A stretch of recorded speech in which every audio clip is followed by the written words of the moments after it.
Hi guys, so this is April's horoscope for Sagittarius 2018. This is something new on my channel, so if you have any suggestions for how I go about doing these videos, please let me know in the comments down below. If you see me looking down, it's just at my computer, I'm not just like staring at my toes. Yeah, so let's just get right into it. This is going to be a month for you where you just want to have fun and you want to mingle with others, whether it's, you know, socially and platonically or even romantically. Maybe you're single and ready to mingle. Maybe you're in a relationship but you're getting a little bit of an itch. It's also a really great month for you to learn something new, especially if something new involves children, whether they're your own children or just children that happen to be in your life in some way. Maybe they'll come into your life. This month will be good for you involving any investments. And then, you know, Mercury.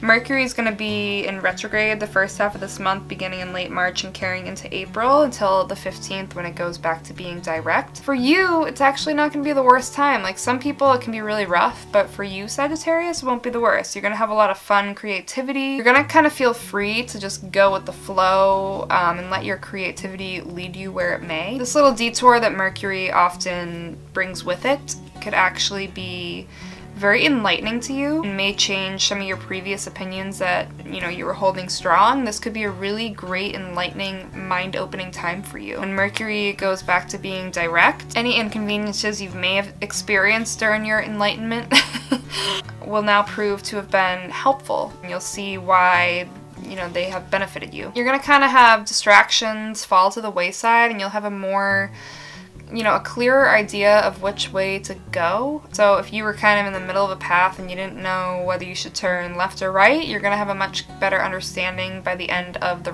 Mercury retrograde. And you just want to be careful to act, you know, purposefully, if that makes sense, not carelessly, just because every choice you have serves a purpose, especially this month, and you just want to be you want to consider every choice, you know, wisely, and even if you choose one direction, you don't want to forget the other direction was there, if that makes sense, because it could be a learning, it could help you learn if you remember, you know, other options. Sound crazy. I can't get it off my tongue here. Venus is going to be in your 6th house this month for most of the month until around the 24th when it moves into your 7th house. So you may actually be enjoying work this month if you don't usually, or maybe you just have a great job and you're just really loving it. Or even you may be enjoying like school or whatever your day-to-day routine is, just might be more enjoyable than usual for April. If you work with other people, this could be a huge reason why. Like, maybe you're just really clicking with other people, maybe you've met a new friend, a new coworker, and it's just making your day-to-day life more enjoyable. Make the most out of any positive relationships you have with people, you know, you work with, you share hobbies with, you go to school with, anything like that, because it will, you know, bring you happiness. But in terms of that area, that department, it's probably not going to bring romance. Any career efforts you've been making will definitely start to pay off during April, and it's also a good time to like rent, you know, an apartment or a home or buy a home or look at new property. Between the 17th and the 20th, Venus sesquiquadrates Saturn. So it's basically like a lesser, more, you know, less intense version of a square.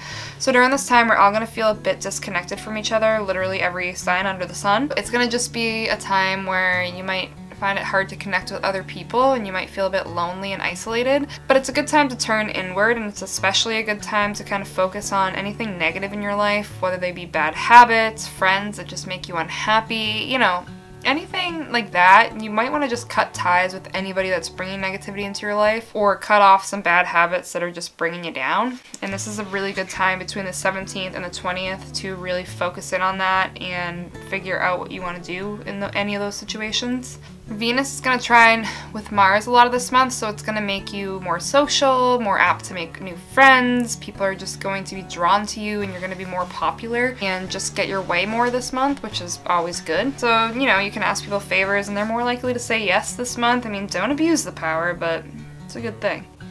You won't be shy when it comes to making new friends. Mars is going to be in your second house this month, so you're going to be feeling extra determined. You just want to try not to be too stubborn. You know, be as constructive as you can, and it would really benefit you to just clean out some stuff this month and go through what you really need, what you really don't need, and yeah. Around the 18th all the way to around the 29th, Mars is going to sextile Jupiter, so this is a good thing. It's really going to push you into high gear, give you a lot of extra energy. Just don't go too fast, do everything in moderation, because doing anything in excess this month could really lead to like an accident or like a bad situation, so just be careful.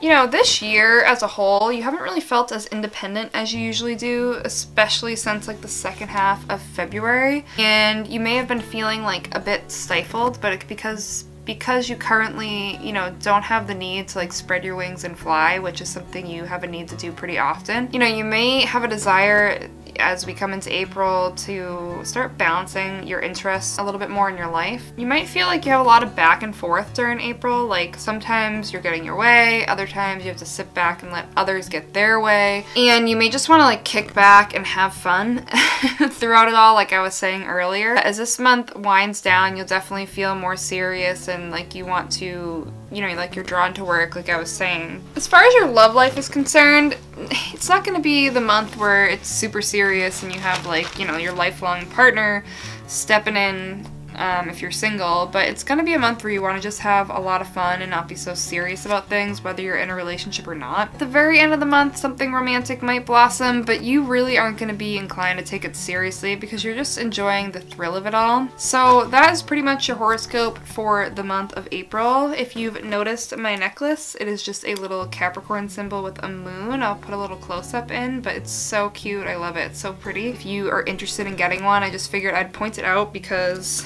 you know, you're following my channel for astrology and this is an astrological accessory. But if you want one with your own sun sign, I'll put a link in the info box down below. It's from a shop called Good Goodies. So I will see you in my next video, and if you enjoyed this style video, make sure to give it a thumbs up and subscribe so you can see future videos. And yeah, so as always, have a good day or night.